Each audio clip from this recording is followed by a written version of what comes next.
Hi, everyone, and welcome to Don't Run Into Glass, a podcast hosted by the Citizen.in. I'm Gayeti. And I'm Anika. And Anika, what are we chatting about today?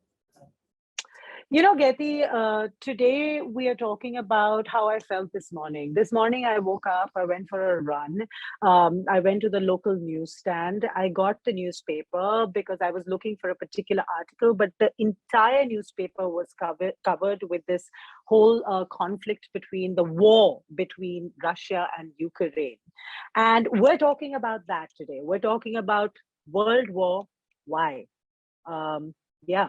Yeah. And I mean, for me, it's so equally bizarre, Anika, because like you said, like you've had your morning. In fact, what a contrasting morning you and I have had. You've been out and about, we've completed a run. It's 9 a.m. Anika has been out of bed, completed a run, done her morning shopping, gotten the paper, read the paper. And I've been like battling like a 1-year-old all morning. I haven't brushed my teeth, but anyway, it's weird how we're just sort of going about our lives, even though there's this huge global event that's unfolding. And I mean, I know, Anika, that this is because it's Russia and it's the US and the war is happening in Ukraine, which is, let's say, part of the global north. It's part of Europe, which is why there's so much attention to it. And at one level, we have war that is there in every part of the world. And I mean, South Asia and West Asia, Africa, we're all parts of the world that are very, very used to war. So, of course, yes, there is a lot of international attention on this war just because of the geographical location and the geopolitics involved. But at some level, Anika, it's so weird that, we've gotten so immune to war at one level that we're just out and about, we continue with our daily lives. And yet at the same level, war feels a lot more real than it did in the past, maybe because of social media, because of how close to home the stories are. And especially, I saw in the paper that a young girl was shot recently while trying to escape the war. There have been stories of pregnant women that have been trying to flee the war, students that are trapped. And you see these stories unfolding on social media, videos that are there being circulated by people who are at the center of this conflict. And it all feels so close to home, and yet you feel so distant and immune to it. It's this weird contradiction that we have with conflict in today's day and age. I don't blame this feeling also, Gayeti. I mean, irrespective of the fact that we are like living through a pandemic right now, and there's been shocks after shocks, not only in the world, but also in our country, politically, socially, etc. But, there is also how we go about our day so normally is because I hate to say this, but it's objective. It's, world wars seem to be fought in Europe, whereas violence seems to happen on other, geographical boundaries. There are huge social upheaval, civil unrest, and political turmoils that are constantly happening in Africa, in India, in South Asia, in some parts of Southeast Asia, but they are deemed as violence. Whereas the situation between Ukraine and Russia has escalated to such huge levels, and obviously it's powered by these robust economies that are fighting it, but it has escalated so fast that it has come to the brink of world wars. I'm sure you feel the same. I'm sure it must feel daunting to travel somewhere right now, in the European continent. Yeah, absolutely. I mean, in fact, I give this example a lot. I'm trying to plan a summer holiday with my family, and my brother keeps saying that there's no point planning this for July or June because we're going to be in the midst of another world war.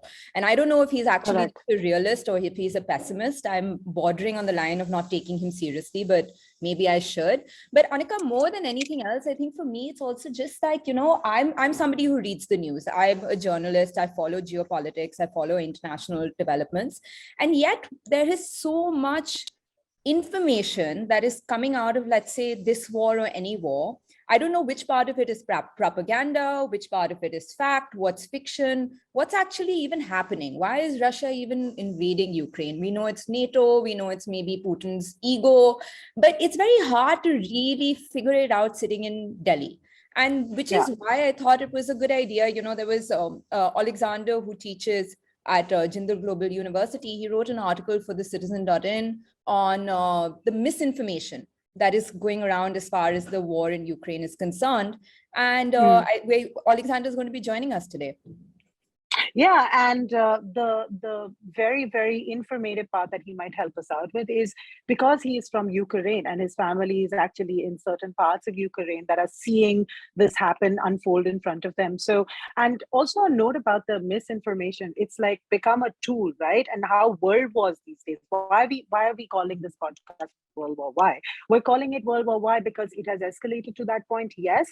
And now wars are being fought at different registers. So to understand the intricacies of this potential threat that the whole world will face, I think Oleksandr will really help us understand this properly, you know. Yeah, I just also want to remind you, Annika, that our last podcast was on adult breastfeeding, and we've moved from that into the Ukraine conflict. So You know, don't yes, know I was really sad when I was like talking to you. I was like, you know, we always talk about this podcast in the way that what is happening in the world right now? What do we need to understand better, right? And yes, last month it was adult breastfeeding, and we took a few months worth of break from really grim podcasts that we had done in the past about air pollution, etc. And we were happy to take that kind of, you know, a fringe break. But coming back to this, it's so dire. And I'm sure Oleksandr, when he'll unravel this war for us, it might just give us goosebumps somewhere. So, you know, brace yourself, I guess, guys. This is some serious stuff coming up. Yeah, and I think it's also just important to remember that even though we are going about our daily lives, even though there is war and conflict around us, and we are becoming immune to it in some way, whether it's in Ukraine or whether it's in Iraq or Afghanistan, in our own regions in India, you know, there's so much conflict. At the same time, war, conflict, violence affects us all. So, I mean, I know that's a very cliched way to like bring Oleksandr into this podcast, but it is, I mean, it is something that we can't really escape beyond a point. So should we just jump into the conversation and get Oleksandr on board now, Annika? Let's do it. All right. Hello, Oleksandr. You welcome to our podcast. You currently teach at Global Jindal University, and I've recently moved to India from Ukraine. We're so sorry to hear everything that's happening over there. Can you tell us how your friends and family are, when you got here, and also a little bit about, from your expertise, about the political ideology behind what's happening in this war right now? Hi, Annika. Hi, Gayeti. First of all, thank you for having me on your podcast. I appreciate the opportunity to express my opinion. Well, first of all, let me briefly introduce myself. I come from Ukraine indeed. I'm a political scientist by training. I spent a couple of years working for an NGO in the eastern Ukrainian region, which is also known as the Donbas region. So this was the government-controlled area, mostly Russian-speaking, very poor, very underdeveloped. So I participated in developing the livelihoods of the local region. My family, for the moment, is mostly back in Ukraine, my parents, my relatives. So, of course, they are in a very bad situation because right now there is a war going on between Russia and Ukraine. For the moment, they are safe. They stay in the provincial regions. So I think this is an advantage, definitely, as the major attacks do not yet take place there. So this is briefly about myself and my family. And by the way, my wife and myself, we left Ukraine just a couple of days before the war started. And to be honest, I did not expect this to happen, even though there were signs of this, you know, and of course there were numerous reports from the media, from intelligence, that we have Russian troops at the border. However, until the very last moment, I believe that Vladimir Putin simply flexed his muscles, trying to raise his stakes at the negotiations with the West, with the NATO, with Western partners. Well, he did pull the trigger, so now we have to deal with this. Now, coming back to your question, Annika, about political ideology, I think on the one hand, it is hard to delineate a coherent ideology, you know, which propels this war. But of course, there are different ideas which account for this. Well, and first of all, I think I should mention Vladimir Putin's nostalgia for the might of the Soviet Union, which he explicitly expressed in his numerous speeches. And by the way, on the occasion of proclaiming independence of the so-called Lugansk and Donetsk republics on the 21st of February, he made a 1-hour speech where he was highlighting that Ukrainian and Russian people are one people. He also highlighted the fact that according to him, there is no such state as Ukraine. Ukraine was always part of Russia, which is of course a very dubious claim if you're a historian, if you're a social scientist. In fact, Kiev Rus started long before Moscow was founded.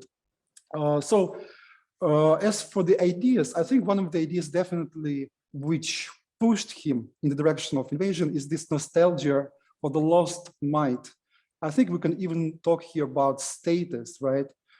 But by status, I do not mean personal status like your social status or income status, professional status, the status of your country as an ex-great power, right? And in fact, I think we can even trace this back to the 2007 when Putin made it clear in his Munich speech that Russia should be given much more respect, all right? So this is one thing, the idea of a lost status, great power nation, right? And the nostalgia for the lost might. The other idea is, of course, Putin's belief, which I think is a myth, is that Ukraine has been occupied by Nazis, right? And this is one of the myths which I tried to debunk in my short piece with The Citizen. And basically the claim that Ukraine's government has been really filled with Nazi elements, that Ukraine's government is very pro-Western, it's a puppet in the Western hands. Well, there are two very short objections to that, right? Well, first of all, I do agree and I do acknowledge that we do have very radical elements, which by the way, started to appear a long time ago. In 2014, when Ukraine witnessed the so-called Euromaidan protests, right? These radical elements came up to the stage. Even before that, they existed. The so-called voluntary battalions, paramilitary, like the most infamous or famous one, the Azov battalion, very radical, which resorts to violence, which indoctrinates children. They have camps, where they educate children, making them very ultra-patriotic. But the thing is that these battalions are only a minority, right? Of course, we have a regular army. We have many other voluntary battalions fighting for the country. And most importantly, there are no ultra-nationalist elements in the parliament. Although we do have individuals who express very ultra-nationalist views, who are parts of the parliament, but there is no radical force, radical party, which is present in the parliament. In fact, they enjoy only a small minority among Ukrainian people, right? So this is the second element. The third element is, of course, Putin's fear of the West, right? Again, we can analyze this from a very classic realpolitik perspective, right? The so-called security dilemma. So Putin feels threatened by the expansion of NATO. Again, the point which he highlighted in numerous speeches toward the Western partners.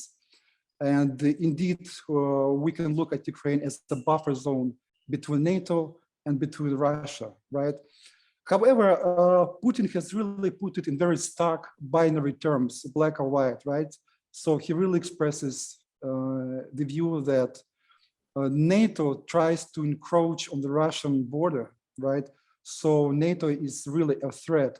So in other words, he sees this geopolitical rivalry as a zero-sum game, right? So either they enlarge and we lose, or we, on the contrary, try to be preventive, proactive, right? And we do something so that the West and NATO do not threaten our security. So this is the third element.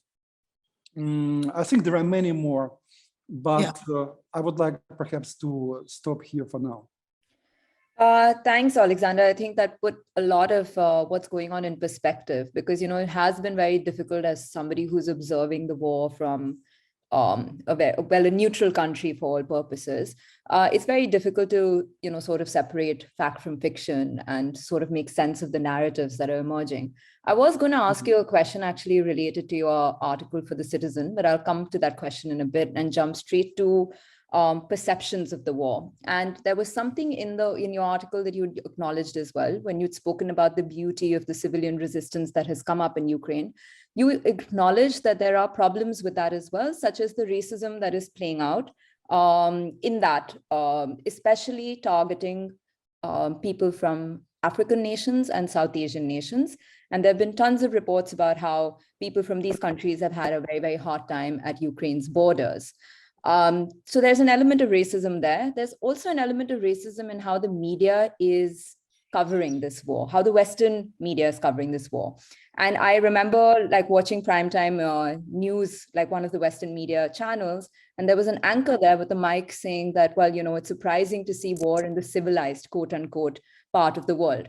And as people in South Asia, where we've come from a region where conflict is quite, it's part of our everyday, we kind of like are surprised by that statement a little bit, because a lot of the conflict in the modern South Asian, West Asian world or African world is kind of brought here by the West. It comes with, let's say, Western colonization or a Western agenda. So I just wanted to put you on the spot a little bit, actually, Oleksandr, and ask you about the undertones of racism that we're seeing play out, because we're seeing conflict happen in a white, Western, global North part of the world, and not in, well, our part of the world where we're used to seeing it. So any comments on just the narrative, how it's building up? Oh, absolutely. Well, first of all, let me just quickly come back to the point. I do agree it is hard to differentiate between fact and fiction, right? And in fact, there is a lot of information war going on right now. As for the racism element, unfortunately, I do acknowledge that it existed. There have been numerous reports, and frankly speaking, I'm very ashamed of this happening. I wanted to believe that, as a nation, we indoctrinated different views. We have more tolerance towards people, who have different color, different nationality. And by the way, I totally agree that for those people, for Indian students, for African students, for Asian students, perhaps it was even harder. No, because if you are Ukrainian, at least you have home, at least you are struggling within your own nation. Now, for those people, they were very far away, they were very insecure, they were very anxious, and they were waiting desperately for things to, to unfold in their favor. They were waiting for government's help. So this is unacceptable. This is first. Second, I do not want to justify this behavior on the grounds that Ukrainian people were in panic. Yeah, a lot of people panicked. A lot of people wanted to cross the border as soon as possible. Still, this does not justify racist attitudes. Unfortunately, I believe that as a nation, we still have quite a while, to go to become more tolerant, to become more humane, if you will, right? And the catastrophe which is unfolding in the country does not justify this. Now, about the portrayal of the conflict in the media, I have been following different media as well, different points of view, of course. And it seems to me indeed that one of the views, one of the strong views is that it's very bizarre to compare, to give so much attention to this conflict, considering how many conflicts have been happening in other parts of the world, including in the so-called global South, right?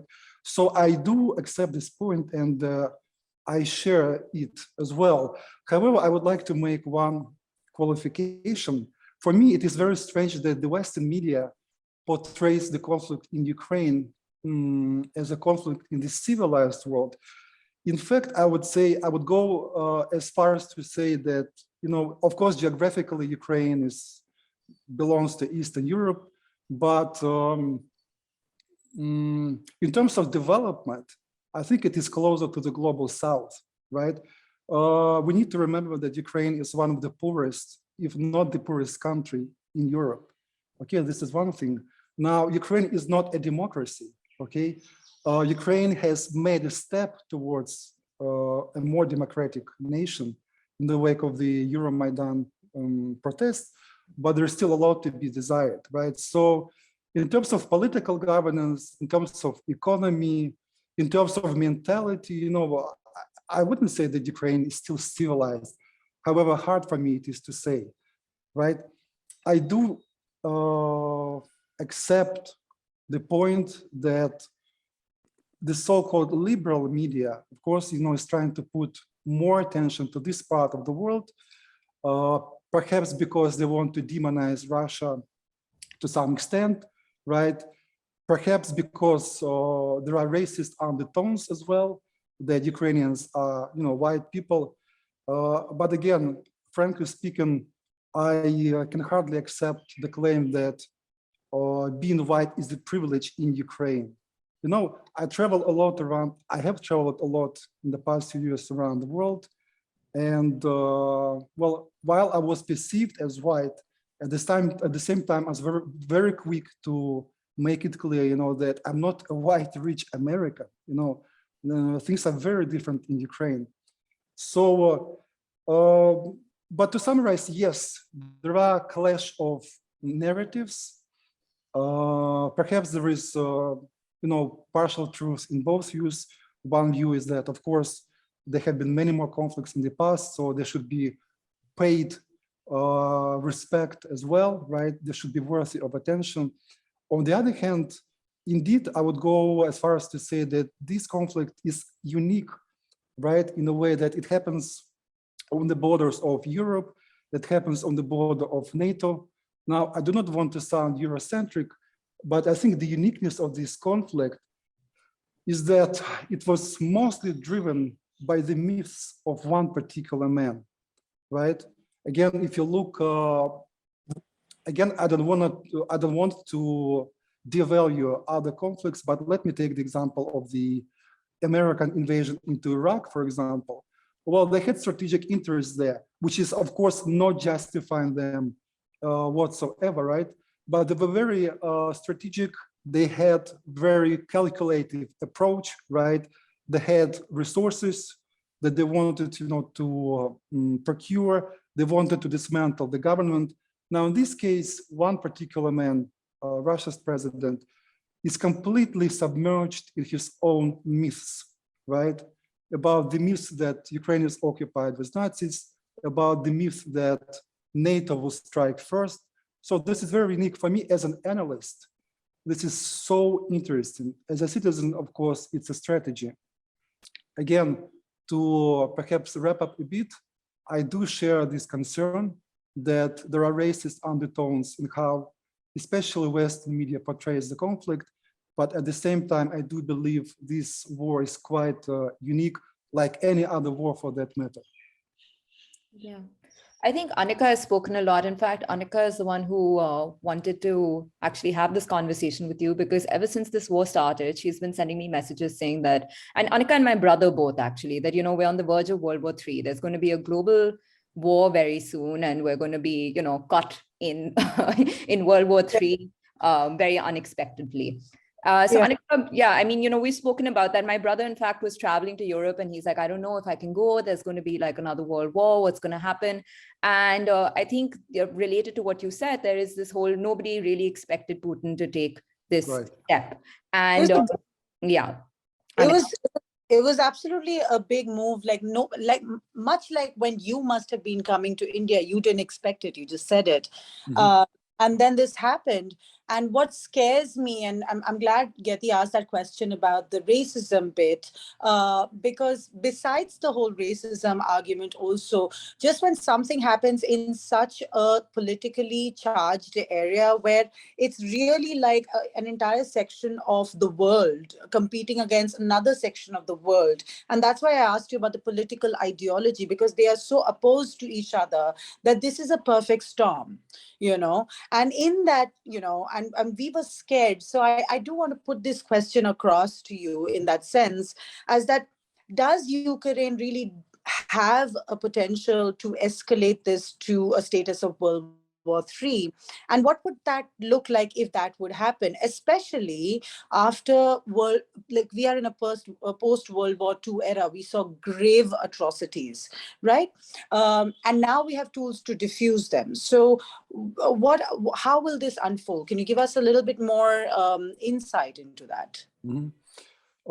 Thank you for your question. Well, actually, again, I would want to say that I do not believe that this will escalate into World War III, but judging by the actions of Vladimir Putin, I'm afraid that I have to admit that from the sheer impossibility, right, that from the idea that this was not thinkable at all, this was not imagined, now we're moving to the terrain when this is possible, and even this is probable, right?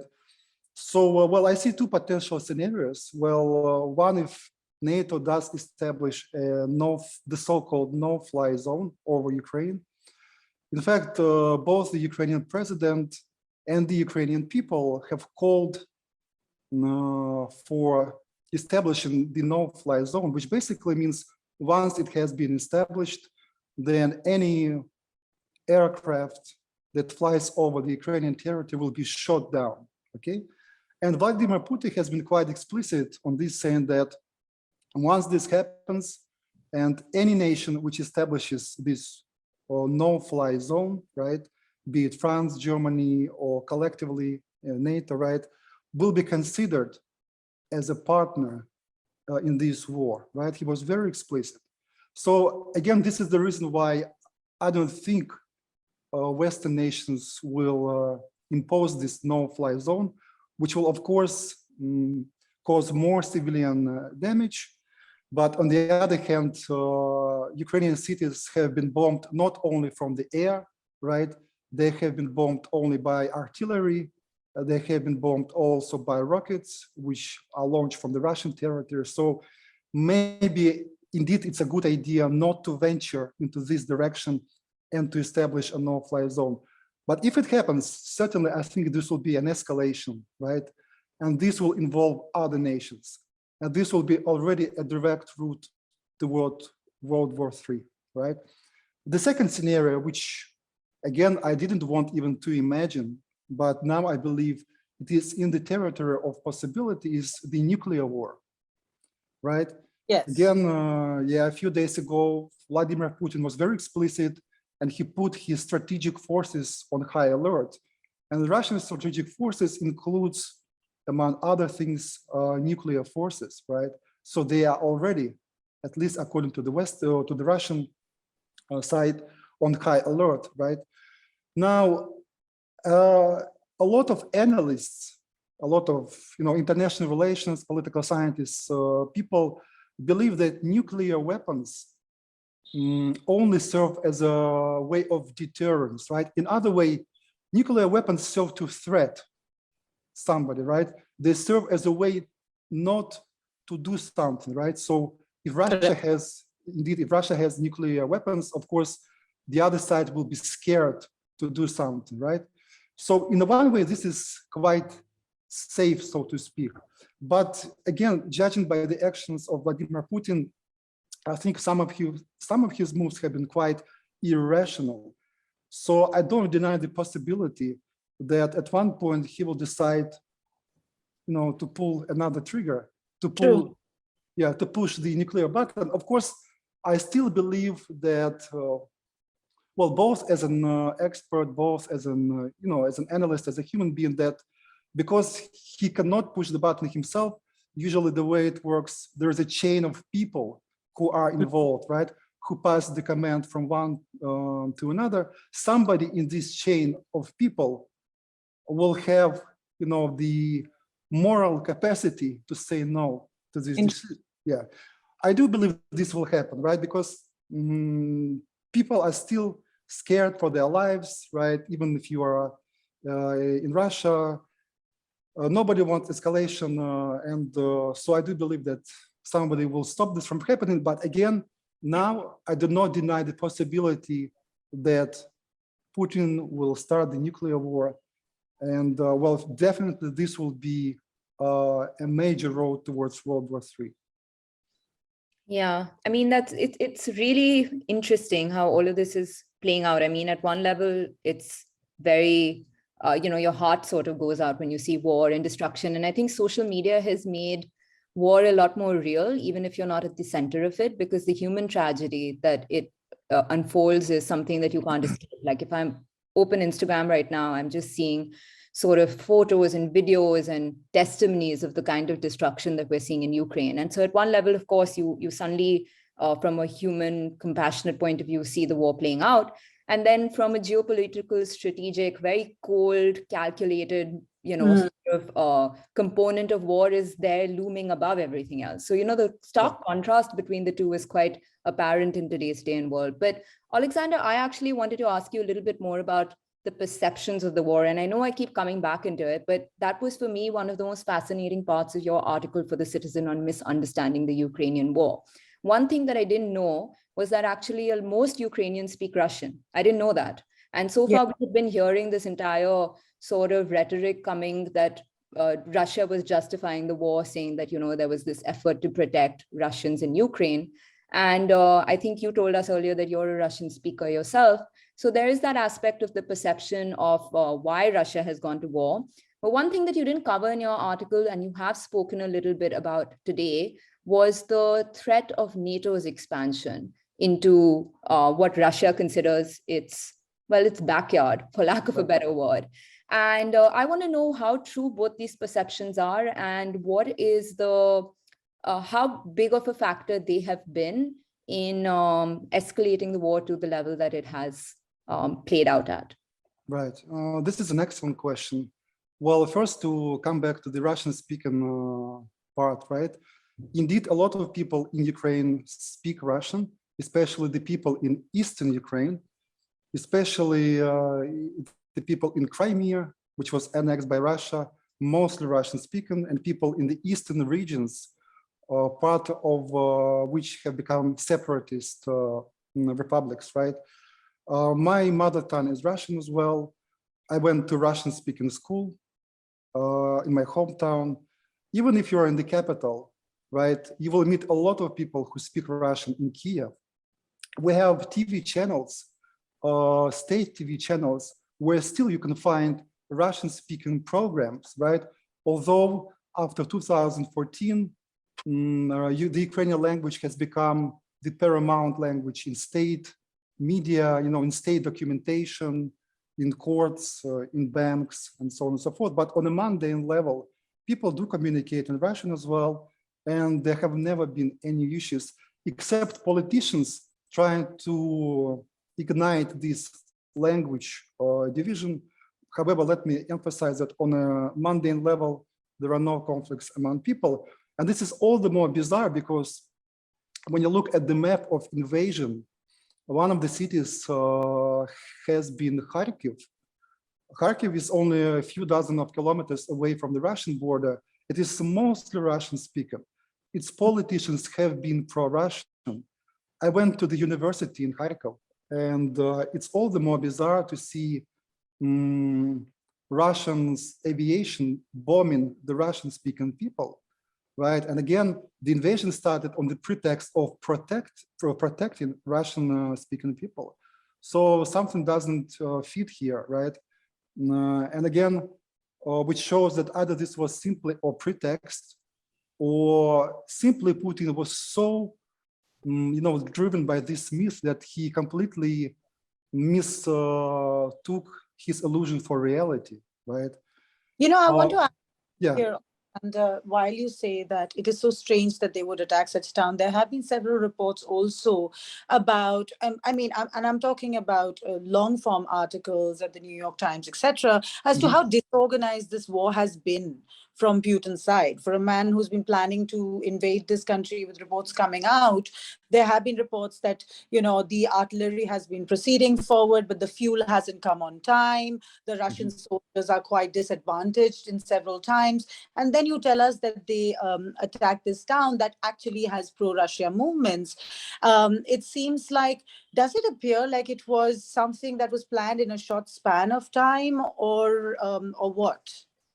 I think so. Well, and I think it has been even confirmed almost officially by Russia that they planned for a very quick victory, right? And this is why they don't have enough supplies at this moment, right? Allegedly, they also ask for food from China for their soldiers, right? So this is how strange it has been. I do believe that they expected people in Kharkiv, for example, to meet Russian soldiers, with good sentiment, with flowers, with welcome speeches, but this did not happen. And I think this came as a surprise to Putin. I do believe that, well, he constructed his own reality, right? And in fact, he even surrounded himself with the people who confirmed this version of reality, either because they were afraid to contradict Putin, either because they had certain political or career gains, right? But, you don't need to be a political scientist to understand that anti-Russian sentiment has grown exponentially in Ukraine after Russia annexed Crimea, right? You just look up any sociological poll, Ukrainian, Western, any other, and you will see that since 2014, many people in Ukraine have developed a negative attitude toward Russia. So I'm not sure how Putin really, planned this. Now, I would like to go back to the NATO part, right? Again, I do believe that for Putin, this is not a pretext, this is a reality, right? He does believe that NATO has threatened Russia historically. And again, this traces back to 2007 and his famous Munich speech, the Munich Security Conference. But I don't think this is the only condition, this is the only reason, right? Again, you can look at this war from multiple levels, right? The first one is kind of geopolitical, which we're talking about right now, NATO. Of course, these are legitimate concerns, right? I can fully understand, Putin was a KGB person. He perceives the world in this Cold War terms still, right? He believes he is surrounded by enemy. Well, he has all the right to believe so. But this whole geopolitical international reason is not enough, right? Because it only creates this kind of fertile breeding ground, right? It creates the preconditions, right? Well, but it also does not really point out to other aspects of why this war began. And the other aspects are domestic aspect and personal aspect, right? So from the domestic point, I think this war served as a way to divert attention of the Russian people from the problems in the economy, in politics, from the growing authoritarian nature, right? From the silencing of independent media, journalists, right? So it's a very clever move. And by the way, when Russia annexed Crimea, Putin's rating soared, right? So, and again, this is not news. Even Carl Schmitt, many other political scientists, many analysts say that one way to unite your people is to create external threat, right? So this is a domestic aspect. And there's, of course, then there is this personal aspect. Like I said, Putin has his own version of reality, right? He has these myths about Nazis being in the Ukrainian government, about Russian people being oppressed in Ukraine. And also, I think most importantly, I believe that now Putin has no way to go. So in a way, he planned for a quick victory, like you, Annika, hinted at, but now he's trapped, right? Because if he doesn't get some victory, then he will either go to the tribunal, right? Or the elites around him, will revolt, or people, ordinary Russian people, who will feel, of course, the brunt of the war, right? The economic destitution will also go out to protest. So Putin is trapped right now. And I think this is a very dangerous moment. Exactly. Which can, go to further escalation. But to come back to summarize my point, I do believe NATO expansion is a legitimate concern for Russia. However, by itself, it was not enough to start this war.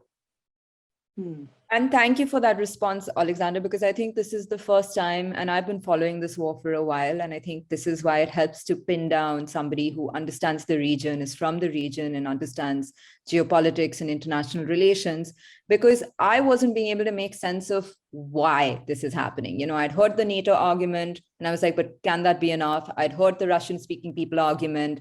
So it's very helpful, actually, for you to put it in these layers, that there are these 3 different aspects, let's say, or 4 or multiple different aspects to why the war is happening, and neither one of them explains the situation entirely. Exactly. So I think that has been incredibly useful. We're about to run out of time, but I know Annika had a question that she did want to ask, so maybe we can just sort of end with that question, Annika. Yeah, sure. Thanks so much, Gayeti. I guess one of my burning questions that I've been wanting to ask throughout this podcast is, who are Russia's allies? Number one. Number two is that we've heard of these sort of silent pro-Russian movements of putting the letter Z on people so that people don't notice that on their T-shirt. In fact, people have gone so far as putting up a video online as to how to put it so that people don't notice it. But on the other hand, there is a huge call to action against Russian oligarchs, where they're telling them to pay for Ukraine's reparations. So just to sort of close this entire huge discussion topic, I wanted to understand what are these sort of civil movements that are going about. But before that, who are Russia's allies? Mm-hmm. Well, to understand who Russian allies are, we can take a look at the vote at the United Nations Security Council and at the United Nations General Assembly, right?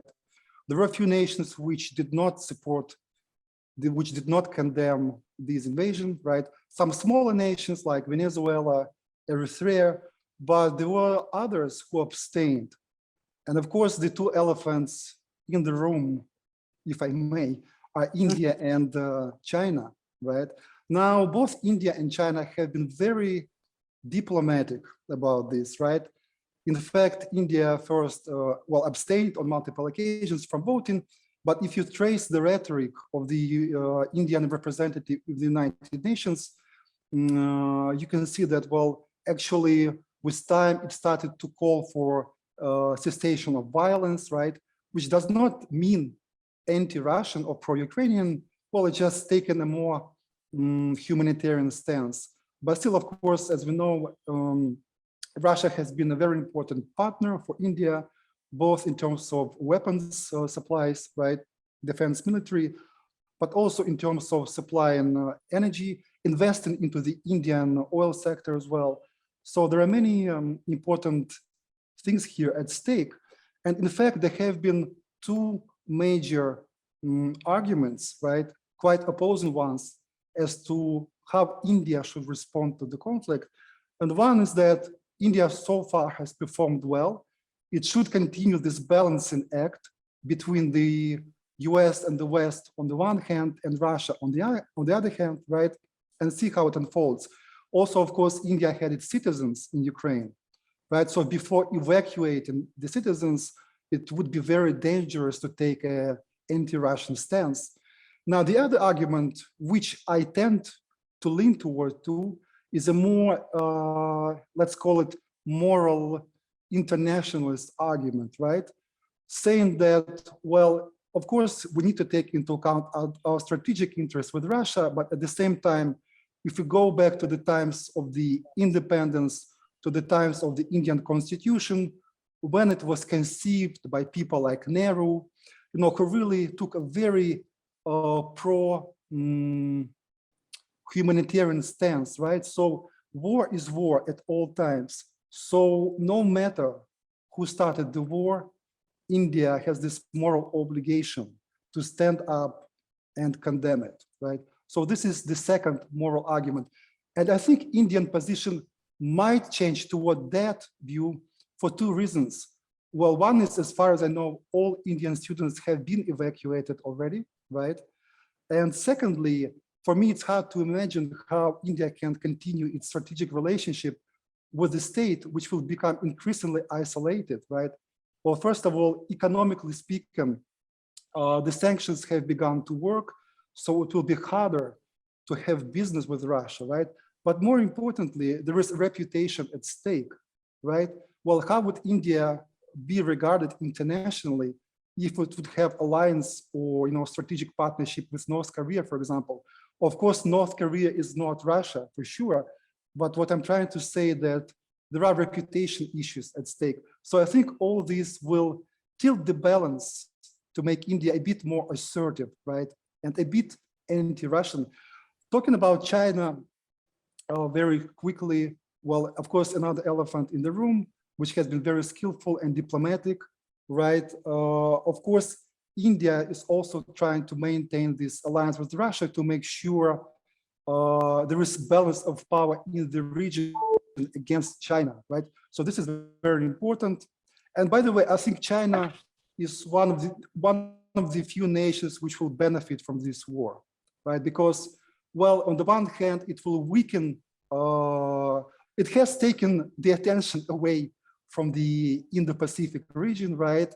The West has really concentrated on the European continent, so it has kind of diverted attention, but also if Russia loses, China can become more assertive in the Far East, for example, of Russia. So I think it will play for China well. Now, as for the aspect about the Z sign, right? So a lot of people have noticed that Russian military and Russian people as well have tried to engage this Z sign. Frankly speaking, I have no idea what it stands for. I have tried to research it. Yeah, it's very strange, very bizarre. Yeah, I do understand that a symbol is important in such times, right? It's important to mobilize people, right? It serves as a way, it serves as a signifier, as a symbol which unites people around this war agenda, right? So, but frankly speaking, I don't know what the letter itself stands for. There have been multiple speculations. Z may stand for Zapad, which is West in the Russian language. It could stand for Zelensky, which is Ukraine's president's name. So I don't know, but it does serve its purpose, right? It unites people who support this invasion. So in a way, it does serve its symbolic purpose, right? And finally, Annika, you mentioned this aspect of civilian resistance. And especially, I have also read with interest this news that a few Ukrainian people have occupied a house. Houses of Russian oligarchs. Indeed, yes, in London. So one of the Russian oligarchs, Oleg Deripaska, so his property, luxurious house, has been occupied by activists. Luxurious and vacant house, yeah. Yeah, indeed. Well, their justification was that they want Russian oligarchs to pay for the war, right? Yeah. And they want to vacate it for the Russian refugees. But actually, well, of course, from the legal perspective, it's wrong, it's illegal, right? You cannot simply take someone's property, right? But from a more moral perspective, I think it talks about the injustices that Ukrainian people have experienced, right? And of course, we know that Russian oligarchs have supported Putin, although some of them, including Deripaska, by the way, have started slowly supporting opposition leaders like Alexei Navalny in Russia. So it's very interesting. Yeah. And maybe, to summarize, indeed, there has been a lot of civilian resistance, not only abroad, like taking oligarchs' property, but of course within the country, right? Not only the army has stood up, but also the Russian people in one way or another have joined a myriad of volunteering networks, volunteering initiatives. And I think it really speaks about the strength of the civilian resistance. Yeah, I think unfortunately we're out of time, but this was an incredibly enlightening and informative conversation, Oleksandr. So we really do have to thank you for that. I think I have gained more information on this war in these 40 so minutes than I have in several weeks following it. And sometimes, that's kind of like what the glut of the media narrative can do to you as well. It's very, very hard. It's becoming to sort of like figure out what exactly the nuances in a particular situation are just by the being inundated with the level of news and information and social media that we're inundated with. So thank you very much. I think we're just going to wrap up over here. And yeah, thank you very much for joining us. Thanks, Oleksandr. Thank you so much. I appreciate it. The pleasure is mine. Thank you.